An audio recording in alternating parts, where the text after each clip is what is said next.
चलिए इसे बिल्कुल जमीनी स्तर से समझना शुरू करते हैं। मतलब किसी भी विशाल और भव्य इमारत को समझने के लिए सबसे पहले उसकी ईंटों की बनावट को समझना पड़ता है ना? बिल्कुल, बुनियादी ढांचा सबसे जरूरी है। तो अगर हम भाषा को एक विशाल इमारत मान लें, तो इस इमारत की सबसे बुनियादी ईंटें क्या हैं?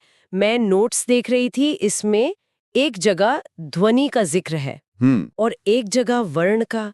तो ये दोनों एक ही चीज है या इनके बीच कोई बारीक अंतर है? यहीं से भाषा का सबसे पहला और बुनियादी विज्ञान शुरू होता है। अगर हम मानक हिंदी की बात करें, हाँ। तो कुल 52 वर्ण होते हैं, मतलब 52, जिन्हें 11 स्वरों और 33 मुख्य व्यंजनों में बांटा गया है। 11 स्वर और 33 व्यंजन, ठीक है। हाँ, लेकिन आपने जो ध्वनि और वर्ण का अंतर पूछा ना, वो सच में बहुत सूक्ष्म और दिलचस्प है। वो कैसे? देखिए, जब फेफड़ों से हवा बाहर आती है और मुंह के किसी हिस्से से टकराकर एक आवाज पैदा करती है, तो उस मौखिक तरंग को हम ध्वनि कहते हैं। अच्छा, मतलब जो हवा में मौजूद है। बिल्कुल।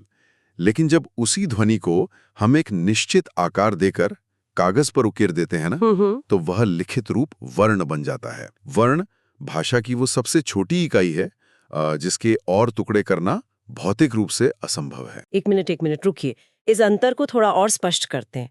क्या ये बिल्कुल संगीत के सुर और कागज पर लिखे गए शीट म्यूजिक के रिश्ते जैसा है? अरे वाह, क्या सटीक उदाहरण दिया है आपने। मतलब जब कोई गायक माइक पर गा रहा है, तो जो हम कानों से सुन रहे हैं वो ध्वनि है, बिल्कुल, लेकिन संगीतकार ने जो डायरी में प्रतीकों के रूप में लिख रखा है वो वर्ण है। एकदम सही। कागज पर लिखी गई वो लिपि जो उस ध्वनि को हमेशा के लिए सुरक्षित कर देती है, वही वर्ण है। समझ गई। और पता है, इसी से एक बहुत ही प्राचीन शब्द जन्म लेता है, अक्षर। अगर इस शब्द को तोड़ा जाए? अ प्लस शर। हाँ। अ का मतलब है नहीं और क्षर का मतलब है विनाश। ओ, मतलब जिसका कभी विनाश न हो। बिल्कुल, जिसका कभी विनाश या क्षरण न हो सके। जो ध्वनि हवा में विलीन होने के बजाय हमेशा के लिए कागज पर सुरक्षित हो जाए। ये बहुत ही तार्किक बात है। और इस पूरी प्रक्रिया को याद रखने के लिए ना, टेस्ट ऑफ रिविजन में एक बहुत ही मजेदार तरीका दिया गया है। हाँ, वो द चेन लॉजिक। बिल्कुल, द चेन लॉजिक। अक्सर परीक्षाओं में ये क्रम सीधा पूछ लिया जाता है कि भाषा का निर्माण किन चरणों में होता है। सही बात है। तो ये लॉजिक कहता है कि सबसे पहले ध्वनि पैदा होती है। ध्वनि को जब लिख दिया जाए तो वो वर्ण बन जाती है। हाँ। कई वर्ण जब एक साथ जुड़ते हैं तो शब्द बनता है। और जब कोई शब्द व्याकरण के नियमों में बंद कर किसी वाक्य का हिस्सा बनने के लिए तैयार होता है, तो उसे पद कहते हैं। बिल्कुल, वो पद कहलाता है। और अंततः इन पदों के जुड़ने से एक पूर्ण वाक्य का निर्माण होता है। जैसे अ, क, म वर्ण है, इनके और टुकड़े नहीं हो सकते। एकदम सही। इस पूरी चर्चा से जो सबसे अहम और परीक्षा के नजरिए से सबसे काम की बात निकल कर आती है, जो कि टेस्ट बुक नोटबुक समरी में भी है, हाँ, वो ये है कि व्याकरण के दृष्टि से भाषा की सबसे छोटी लिखित इकाई हमेशा वर्ण मानी जाएगी और सबसे छोटी मौखिक इकाई ध्वनि होगी। अक्सर यहाँ लोगों को भ्रम पैदा होता है, लेकिन इस बारीक अंतर को समझ लेने के बाद कोई दुविधा नहीं रहती। सही कहा। तो अगर ध्वनियां भाषा की ईंटें हैं, तो क्या सारी ईंटें बिल्कुल एक जैसी ही होती हैं? नहीं, बिल्कुल नहीं। जाहिर है नहीं। अगर हम सबसे पहले उन ध्वनियों की बात करें जो पूरी तरह से स्वतंत्र हैं, मतलब जिन्हें बाहर आने के लिए किसी अन्य ध्वनि के सहारे की जरूरत नहीं पड़ती, जिन्हें हम स्वर कहते हैं। हाँ, स्वर, तो उनमें भी तो विविधता होगी। क्या सारे के सारे 11 स्वर एक ही तरीके से काम करते? बिल्कुल नहीं। विज्ञान यहाँ बहुत ही सूक्ष्म स्तर पर काम करता है। स्वरों का वर्गीकरण मुख्य रूप से समय, यानी उच्चारण में लगने वाली मात्रा, अच्छा, और बोलते समय होंठों की बनने वाली आकृति के आधार पर किया जाता है। तो पहले समय वाले आधार की बात करते हैं। ठीक है। अगर हम समय के आधार पर देखें तो इसे 3 वैज्ञानिक श्रेणियों में बांटा गया है। सबसे पहले आते हैं ह्रस्व स्वर। ह्रस्व मतलब छोटा। हाँ, जिन्हें बोलते समय हवा बिना किसी रुकावट की तुरंत बाहर आ जाती है। इनमें सबसे कम समय लगता है, महज पलक झपकने जितना। अरे वाह, कौन कौन से हैं ये? ये 4 हैं: अ, ई, उ, री। इन्हें भाषा के मूल स्वर भी कहा जाता है।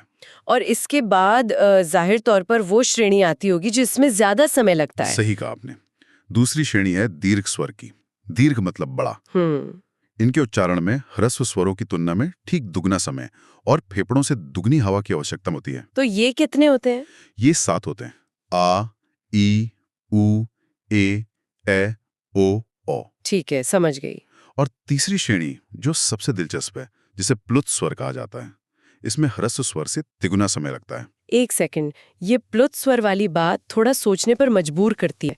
मतलब आम बोलचाल या सामान्य बातचीत में तो हम शायद ही कभी किसी ध्वनि को तिगुना समय देके खींचते हैं। हाँ, सामान्य बातचीत में नहीं होता। तो फिर इसका व्यावहारिक उपयोग कहाँ होता है? इसका सबसे बेहतरीन और रोजमर्रा का उदाहरण है रोना या किसी को दूर से पुकारना। अच्छा। जैसे जब कोई दूर खड़े व्यक्ति को आवाज लगाता है ना, राम, तो वो जो ध्वनि का विस्तार है वही प्लुत स्वर है। अरे हाँ, ये तो बहुत लॉजिकल है। इसके अलावा मंत्रोच्चार में इसका सबसे सटीक उपयोग होता है। ओम इसका सबसे उत्तम उदाहरण है। बीच में जो 3 का अंक होता है ना, हाँ, वो जो हिंदी का 3 लिखा होता है। बिल्कुल, वो यही दर्शाता है कि ध्वनि को तिगुना समय देकर खींचना है। ये तो हुई समय की बात, लेकिन जो होठों के आकार वाला वर्गीकरण है वो मुझे एक मजेदार चुनौती की तरह लगता है। वो कैसे? नोट्स बताते हैं कि होठों की स्थिति के आधार पर स्वर या तो वृत्तमुखी होते हैं या अवृत्तमुखी। वृत्तमुखी वो है जहां होठ पूरी तरह गोल आकार ले लेते हैं, जैसे ऊ, ओ। सही बात है। और अवृत्तमुखी वो है जहां होठ गोल नहीं होते बल्कि थोड़े फैल जाते हैं, जैसे अ, आ, ई। बिल्कुल। यहाँ ना एक प्रयोग किया जा सकता है। क्या कोई बिना होठ गोल किए ऊ या ऊ बोलने का प्रयास कर सकता है? नहीं, ये तो शारीरिक रूप से असंभव है। वही तो, होठों को एक गोले का आकार लेना ही पड़ेगा। यही वृत्तमुखी का सबसे बड़ा और व्यवहारिक परीक्षण है। ये ध्वनि विज्ञान का सबसे खूबसूरत हिस्सा है कि शरीर इसे खुद साबित करता है। और इसे याद रखने के लिए टेस्ट हुक रिवीजन का द फैमिली लॉजिक बहुत ही तार्किक और आसान है। अच्छा, वो कैसे काम करता है? इसे 2 परिवारों में बांटा जा सकता है। एक छोटा परिवार जिसमें केवल 4 सदस्य हैं, यानी ह्रस्व स्वर अ, ई, ऊ, री। और एक बड़ा परिवार जिसमें बाकी बचे हुए सारे सदस्य यानी दीर्घ स्वर आ जाते हैं। तो अगर इस पूरे स्वर विज्ञान का निचोड़ निकाला जाए, जो कि हमारी टेस्ट हुक नोटबुक समरी भी कहती है, तो मुख्य बात यह है कि मानक रूप से स्वरों की संख्या केवल 11 ही मानी जानी चाहिए। बिल्कुल, अयोगवाह को इसमें शामिल नहीं किया जाता। और हाँ, ओम जैसी लंबी खिंचने वाली ध्वनियां प्लुत स्वर का प्रतिनिधित्व करती हैं। चलिए, होठों की बात तो समझ आ गई, लेकिन असली जिम्नास्टिक्स तो मुख के अंदर चल रहा है ना। हमारी जीभ किसी कुशल नर्तक की तरह काम करती है। बहुत सही उपमा दिया आपने। जीभ का कौन सा हिस्सा किस समय सक्रिय है, ये पूरी की पूरी ध्वनि को बदल कर रख देता है। मुख के अंदर का यह तंत्र किसी उन्नत मशीन से कम नहीं है। देखिए, जीवा या जीभ की सक्रियता के आधार पर ना स्वरों को फिर से 3 स्पष्ट भागों में बांटा गया है। वो कौन से हैं? पहले है अग्र स्वर। जब इनका उच्चारण होता है तो जीभ का बिल्कुल अगला हिस्सा यानी टिप सक्रिय होकर थोड़ा ऊपर की ओर उठता है। अच्छा, इसके उदाहरण? आप ई, ए बोलकर देखें। ई, ए। हाँ, महसूस हुआ ना कि तनाव जीभ के आगे वाले हिस्से में है? बिल्कुल हुआ। दूसरे हैं मध्य स्वर, जहां जीभ का बीच का हिस्सा काम करता है। इसका पूरे स्वर विज्ञान में इकलौता उदाहरण अ है। सिर्फ अ? हाँ, सिर्फ अ। और तीसरे हैं पश्च स्वर, जहां जीभ का पिछला हिस्सा गले की तरफ थोड़ा सा उठता है, जैसे आ, ऊ, ओ। ये तो जीभ की बात हुई, लेकिन नोट्स में मुख द्वार यानी मुंह के खुलने के आधार पर भी एक वर्गीकरण दिया गया है। हाँ, विवृत और संवृत वाला। बिल्कुल, विवृत, अर्धविवृत, संवृत, ये सब सुनने में थोड़ा तकनीकी और जटिल लगता है। मतलब इसका हमारे रोजमर्रा के जीवन से क्या संबंध है? ये उतना ही व्यवहारिक है जितना सांस लेना। देखिए, मुंह कितना खुल रहा है ये तय करता है कि हवा का आयतन कितना बाहर आएगा। अच्छा। विवृत का अर्थ है पूरी तरह खुला हुआ मुख। इसका उदाहरण है आ। इसे ऐसे समझा जा सकता है कि जब कोई व्यक्ति गले की जांच करवाने डॉक्टर के पास जाता है, हाँ, तो डॉक्टर हमेशा आ बोलने को कहता है। क्यों? क्योंकि यही इकलौता स्वर है जिसे बोलते समय मुंह अपने अधिकतम आकार में खुलता है और गले के अंदर का पूरा दृश्य साफ दिखाई देता है। बिल्कुल। ये बहुत ही शानदार और रिलेट करने वाला उदाहरण है। इसके बाद आता है अर्धविवृत, जिसमें मुंह आधा खुलता है, जैसे अ, ओ। फिर है अर्धसंवृत, जहां मुंह आधा बंद रहता है, जैसे ए, ओ। ठीक है। और अंत में संवृत, जहां मुख लगभग पूरी तरह बंद होने की स्थिति में होता है, बस एक पतली सी झिल्ली खुली रहती है, जैसे ई, ऊ। अच्छा। और यहाँ अ को उदासीन स्वर या न्यूट्रल स्वर भी कहा जाता है, क्योंकि इसमें जीभ बिल्कुल आराम की स्थिति में होती है। उसे कोई खास मेहनत नहीं करनी पड़ती। क्या बात है। मतलब ये अग्र, पश्च और संवृत वाली बातें समझ में तो आ गई, लेकिन अक्सर परीक्षाओं में इन्हें याद रखना एक सिरदर्द बन जाता है। हाँ, रटना मुश्किल होता है। और यहीं पर टेस्ट ऑफ रिविजन की दो बहुत ही रचनात्मक ट्रिक्स काम आती हैं। पहली ट्रिक है द नंबर 3 लॉजिक। अच्छा, ये कैसे काम करती है? अगर अग्र स्वरों को छोड़ दिया जाए तो ध्यान से देखने पर पता चलता है कि जो स्वर गणित के 3 के अंक जैसे लिखे जाते हैं ना, जैसे आ, उ। बिल्कुल, आ, उ, औ, वे सारे के सारे पश्च स्वर होते हैं। इसमें सिर्फ अ एक अपवाद है जो मध्य स्वर की कुर्सी पर बैठता है। अरे वाह, ये तो दृष्टि आधारित या विजुअल मेमोरी का बहुत अच्छा उपयोग है ना? और दूसरी ट्रिक तो और भी मजेदार है, संवृत स्वर ट्रिक। वो क्या है? संवृत का मतलब है मुख का लगभग बंद हो जाना। इसे सुई के उदाहरण से जोड़ा जा सकता है। सुई और धागा। हाँ, जब कोई इंसान सुई में धागा डालता है तो उसका पूरा ध्यान एक छोटी सी जगह पर केंद्रित होता है और मुंह एकदम छोटा या लगभग बंद हो जाता है। अरे हाँ, लोग अक्सर मुंह सिकोड़ लेते हैं। बिल्कुल। तो सुई शब्द की ध्वनियों से हम याद रख सकते हैं कि ई, उ संवृत स्वर हैं। ये सच में एक ऐसी ट्रिक है जिसे एक बार सुनने के बाद भुलाना मुश्किल है। एकदम। तो इस पूरे हिस्से की टेक्स्ट नोटबुक समरी का सबसे महत्वपूर्ण निष्कर्ष यही है कि अ वर्णमाला का इकलौता मध्य और उदासीन स्वर है, और समृद्ध स्थिति वो है जहां मुख द्वार अपने न्यूनतम आकार में खुला होता है। सही बात है। अब यहाँ से ये ध्वनि विज्ञान एक नया ही मोड़ लेता है। वो कैसे? स्वर तो समझ लिए गए, लेकिन वर्णमाला में कुछ ध्वनियां ऐसी भी हैं जो किसी एक खेमे में जाने को तैयार नहीं है। अच्छा, आप उनकी बात करिए। हाँ, वे न तो पूरी तरह से स्वर की परिभाषा में फिट बैठती हैं और न ही व्यंजन की। इन्हें वर्णमाला के अविद्रोही या अयोगवाह कहा जाता है। अयोगवाह शब्द अपने आप में ही अपनी परिभाषा समेटे हुए है। प्रसिद्ध वैयाकरण किशोरीदास वाजपेयी जी ने इसके पीछे एक बहुत ही स्पष्ट और तार्किक कारण दिया है। क्या कारण दिया उन्होंने? अयोगवाह का अर्थ ही है जिनका योग न होने पर भी जो साथ साथ चलते हैं। ये मुख्य रूप से दो हैं, अनुस्वार और विसर्ग। अनुस्वार मतलब वो बिंदी? हाँ, अनुस्वार जिसे हम एक बिंदु के रूप में लिखते हैं, जैसे अंग। इसका उच्चारण पूरी तरह नाक के माध्यम से होता है। अंग। और दूसरा है विसर्ग, जिसे दो बिंदुओं से दर्शाया जाता है, जैसे अह। इसका उच्चारण कंठ से ह की तरह होता है, जैसे प्रातः। बिल्कुल। इसका इस्तेमाल ज्यादातर संस्कृत से आए मूल शब्दों में देखने को मिलता है, जैसे प्रातः या स्वतः। तो एक बात बताइए, वाजपेयी जी के अनुसार इन्हें स्वर क्यों नहीं माना जा सकता? क्योंकि उनका तर्क था कि शुद्ध स्वर स्वतंत्र होते हैं। लेकिन ये दोनों ध्वनियां व्यंजनों की तरह हमेशा किसी न किसी स्वर के बाद ही आती हैं, उनके सहारे टिकती हैं। अच्छा, बिना स्वर के ये नहीं आ सकती। सही कहा। इसलिए इन्हें शुद्ध स्वर कहना वैज्ञानिक रूप से गलत होगा। लेकिन चूंकि ये व्यंजनों की तरह भी व्यवहार नहीं करती, इसलिए इन्हें एक अलग ही श्रेणी में रख दिया गया। तो इसका मतलब है कि इनका अपना एक अलग ही रुतबा है। बिल्कुल। और जब स्वरों और ध्वनियों के उच्चारण स्थानों की बात आती है ना, जैसे कंठ, तालु, ओष्ठ, मूर्धा, तो यहाँ पर स्थिति रसायन शास्त्र या गणित के किसी समीकरण जैसी हो जाती है। समीकरण कैसे? जब हम नोट्स में ए और ओ के निर्माण को देखते हैं तो द फ्यूजन लॉजिक सामने आता है। ये बिल्कुल वैसा है जैसे दो अलग-अलग तत्वों को मिलाकर एक नया कंपाउंड या यौगिक बना दिया जाए। ध्वनि विज्ञान का ये फ्यूजन सच में अचंभित करने वाला है।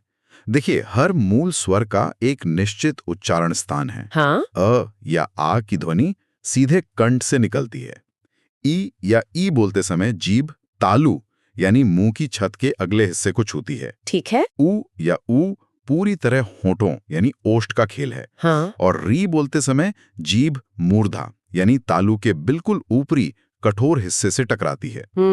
अब यहाँ असली विज्ञान शुरू होता है। हाँ। जब ए का निर्माण होता है तो वो अ और ई के आपस में जुड़ने से बनता है। एक सेकंड, अच्छा, अब ये पूरी बात समझ में आ रही है। क्या समझिए आप? चूंकि अ कंठ से है, हाँ। और ई तालु से, तो जब दोनों ध्वनियां एक साथ मिलती हैं तो ए अपने आप कंठ तालव्य बन जाता है। बिल्कुल। मतलब बिल्कुल एक गणितीय समीकरण की तरह, कंठ प्लस तालु बराबर कंठ तालव्य। एकदम सही पकड़ा आपने। और इसी तर्ज पर जब ओ का निर्माण होता है तो वो अ और ऊ के मिलने से होता है। तो अ कंठ है और ऊ ओष्ठ है। हाँ, अ की ध्वनि कंठ से आ रही है और ऊ के लिए होठों का गोल होना जरूरी है, तो दोनों के फ्यूजन से ओ बन जाता है, कंठोष्ठ। अरे वाह! ये कोई रटने वाली चीज नहीं है, बल्कि ध्वनि की यात्रा का तार्किक परिणाम है। और इस हिस्से की टेक्स्ट बुक नोटबुक समरी से एक और बात स्पष्ट होती है कि अनुस्वार और अनुनासिक में भी एक बड़ा अंतर है। हाँ, अनुनासिक यानी चंद्रबिंदु। बिल्कुल। अनुनासिक को बोलते समय हवा नाक और मुंह दोनों से एक साथ बाहर आती है, जैसे चांद या आंख। जबकि विसर्ग हमेशा ह की ध्वनि देता है। चलिए अब हम स्वतंत्र और अयोगवाह ध्वनियों की दुनिया से आगे बढ़कर उस क्षेत्र में प्रवेश करते हैं जहां ध्वनियां पूरी तरह से दूसरों पर यानी स्वरों पर निर्भर हैं। यानी व्यंजन। हाँ, हम बात कर रहे हैं व्यंजनों की, और विशेष रूप से स्पर्श व्यंजनों की, जो एक शानदार 5x5 के ग्रिड में सजे हुए हैं। व्यंजनों की दुनिया सच में बहुत व्यापक है। मुख्य रूप से व्यंजनों की संख्या 33 मानी गई है। 33, ठीक है। इनमें से जो शुरुआती 25 व्यंजन है ना, उन्हें स्पर्श व्यंजन या वर्गीय व्यंजन कहा जाता है। इन्हें स्पर्श क्यों कहते हैं? स्पर्श इसलिए क्योंकि जब फेफड़ों से हवा बाहर आती है तो वो सीधे बाहर निकलने के बजाय कंठ, तालु, मूर्धा, दांत या होठों में से किसी एक हिस्से को पूरी तरह स्पर्श करती है या रोक ली जाती है और फिर झटके से छोड़ी जाती है। और वर्गीय इसलिए क्योंकि ये 25 व्यंजन 5-5 के समूह या वर्गों में बटे हुए हैं। क वर्ग, च वर्ग, ट वर्ग, त वर्ग और प वर्ग। बिल्कुल। लेकिन यहाँ मन में एक सवाल उठता है, क्या ये सारे के सारे 25 व्यंजन बिल्कुल एक ही भौतिक प्रक्रिया से पैदा होते हैं? मतलब उदाहरण के लिए जब कोई क बोलता है और जब कोई च बोलता है तो हवा के बाहर आने के तरीके में एक स्पष्ट अंतर महसूस होता है। च बोलते समय लगता है जैसे हवा थोड़ी रगड़ खा रही है। ये एक बेहद सूक्ष्म और महत्वपूर्ण अवलोकन है। देखिए, सारे स्पर्श व्यंजन एक जैसे नहीं होते। अच्छा। च वर्ग, जिसमें च, छ, ज, झ आते हैं, उन्हें भाषा विज्ञान में विशेष रूप से स्पर्श संघर्षी का नाम दिया गया है। संघर्षी? हाँ, ऐसा इसलिए क्योंकि जब जीभ तालु को छूती है तो हवा एकदम से बाहर नहीं निकल पाती। उसे जीभ और तालु के बीच की बेहद संकरी जगह से घर्षण या स्ट्रगल करते हुए बाहर आना पड़ता है। ये घर्षण ही इन्हें संघर्षी बनाता है। अब किसी भी विद्यार्थी के लिए इन 25 व्यंजनों, उनके 5 वर्गों और उनके अलग-अलग उच्चारण स्थानों को क्रम से याद रखना एक बुरे सपने जैसा हो सकता है। हाँ, बच्चे अक्सर इसमें कंफ्यूज हो जाते हैं। कंठ, तालु, मूर्धा, दंत, ओष्ठ, ये सब आपस में उलझ जाता है। बिल्कुल। यहीं पर टेक्स्ट बुक रिवीजन की वो ट्रिक काम आती है जो पहली बार सुनने में बड़ी अजीब लगती है लेकिन काम अचूक करती है। कौन सी ट्रिक? इसे द बाइक लॉजिक कहा गया है। याद रखने का सूत्र है KTM-DO, मतलब KTM 2। KTM 2? हाँ, ऐसा मान लीजिए कि कोई कह रहा है मुझे KTM बाइक चलाने को दो। अरे वाह, ये ट्रिक सच में बहुत रचनात्मक है। प्राचीन भाषा विज्ञान को याद रखने के लिए एक आधुनिक स्पोर्ट्स बाइक का सहारा लेना। बिल्कुल। इसका डिकोडिंग कुछ इस तरह है। बताइए। K यानी K से बना कंठ जो जुड़ता है क वर्ग से। T यानी T से बना तालु जो जुड़ता है च वर्ग से। ठीक है। M यानी M से बनी मूर्धा जो जुड़ती है ट वर्ग से। D यानी D से बना दंत जो जुड़ता है त वर्ग से, और O यानी O से बना ओष्ठ जो जुड़ता है प वर्ग से। क्या बात है। बस एक तरफ क च ट त प लिखिए और दूसरी तरफ KTMDO। पूरा का पूरा 5x5 का ग्रिड पलक झपकते ही दिमाग में छप जाता है। परीक्षा के दबाव वाले माहौल में जहां एक एक सेकंड कीमती होता है, वहां इस तरह के शॉर्टकट्स बहुत मददगार साबित होते हैं। बिल्कुल। इस पूरे स्पर्श व्यंजन वाले हिस्से की टेक्स्ट बुक समरी का निचोड़ ये है कि इनकी कुल संख्या 25 है और च वर्ग का स्पर्श संघर्षी होना एक ऐसा तथ्य है जिस पर बार बार सवाल बनाए जाते हैं। सही कहा। अब हम इस चर्चा के बिल्कुल अंतिम चरण में पहुंच गए हैं, जहां कुछ बहुत ही अनोखी ध्वनियां हमारा इंतजार कर रही हैं। हमने ऐसे व्यंजन देखे जहां हवा पूरी तरह रुक कर झटके से बाहर आती है, लेकिन कुछ ध्वनियां ऐसी भी हैं जो बिना रुके एक नदी की तरह भीतर से बहती हुई महसूस होती हैं। अच्छा। और कुछ ध्वनियां ऐसी हैं जो उछलकर मुंह से बाहर आती हैं। इन्हें अंतःस्थ और द्विगुण व्यंजन कहा जाता है। हाँ, अंतःस्थ व्यंजन, जिन्हें अंग्रेजी में हम सेमी वोवेल्स या उसके करीब मान सकते हैं, उनकी संख्या 4 है। य, र, ल, व। य, र, ल, व। अंतःस्थ का मतलब यह है जो भीतर स्थित हो। इनका उच्चारण करते समय ऐसा लगता है कि आवाज नाभि या गले के बहुत गहरे हिस्से से बिना किसी भारी रुकावट के सीधे बाहर आ रही है। अच्छा, इनमें भी कुछ वर्गीकरण है क्या? हाँ, इनमें भी एक बहुत ही कमाल का वर्गीकरण है। र को लुंठित या प्रकंपित व्यंजन कहा जाता है। लुंठित, इसका क्या मतलब है? जब कोई र बोलता है तो जीभ की नोक मुड़कर एक कालीन की तरह लुढ़कती है और हवा से टकराकर कंपन पैदा करती है। अरे हाँ, वो जो वाइब्रेशन होता है। और ल के बारे में नोट्स कहते हैं कि ये पार्श्विक व्यंजन है। पार्श्व का मतलब होता है बगल या किनारा, यानी जीभ ऊपर जाके रास्ते को ब्लॉक कर देती है और हवा जीभ के दोनों किनारों से चुपचाप बाहर निकल जाती है। बिल्कुल सही। और इन 4 अंतःस्थ व्यंजनों में से य और व का स्थान बहुत खास है। वो क्यों? इन्हें अर्धस्वर कहा जाता है। ये ऐसे खिलाड़ी हैं जो जरूरत और परिस्थिति के हिसाब से कभी स्वर की तरह व्यवहार करने लगते हैं और कभी व्यंजन की तरह। अच्छा, ये दोनों तरफ खेल सकते हैं। जी।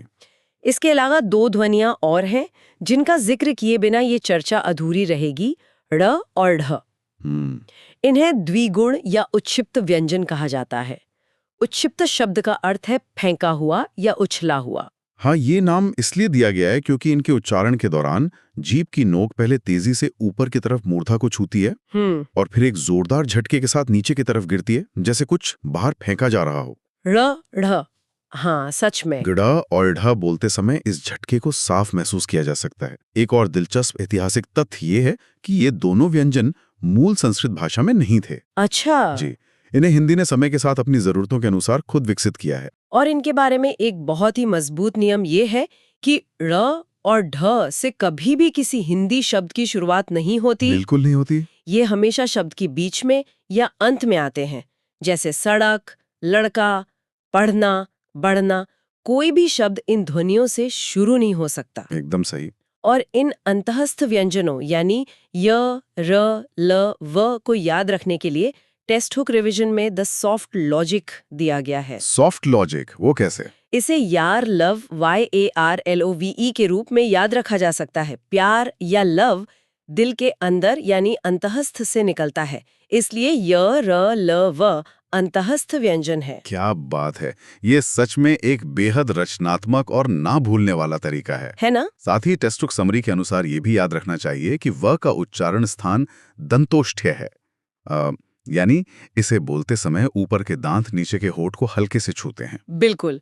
तो इस पूरी गहरी चर्चा के बाद अगर रोजमर्रा के जीवन को देखा जाए तो एक बात बिल्कुल स्पष्ट हो जाती है। कौन सी बात? अगली बार जब भी कोई शब्द बोला जाए तो 1 सेकंड रुककर ये महसूस किया जा सकता है कि मुख किस तरह एक बेहद उन्नत ध्वनि यंत्र या अकूस्टिक इंस्ट्रूमेंट की तरह काम कर रहा है। सही कहा आपने। कहाँ हवा गले में रुक रही है, कहाँ जीभ तालू को छूकर संघर्ष कर रही है और कहाँ होंठ गोल होकर ध्वनि को आकार दे रहे हैं। हिंदी वर्णमाला कोई पुरानी रटने वाली लिपि नहीं है। ये मानव शरीर रचना विज्ञान का एक बेहद सटीक, तार्किक और अद्भुत ध्वनि मानचित्र है। बिल्कुल, ये नजरिया सच में भाषा को देखने और महसूस करने का पूरा ढंग ही बदल देता है। हर एक ध्वनि, हर एक वर्ण अपने आप में एक संपूर्ण विज्ञान है। अगर आप इस अध्याय की PDF चाहते हैं या अपनी तैयारी को परखने के लिए टेस्ट लगाना चाहते हैं तो अभी प्ले स्टोर से text hook revision app download करें।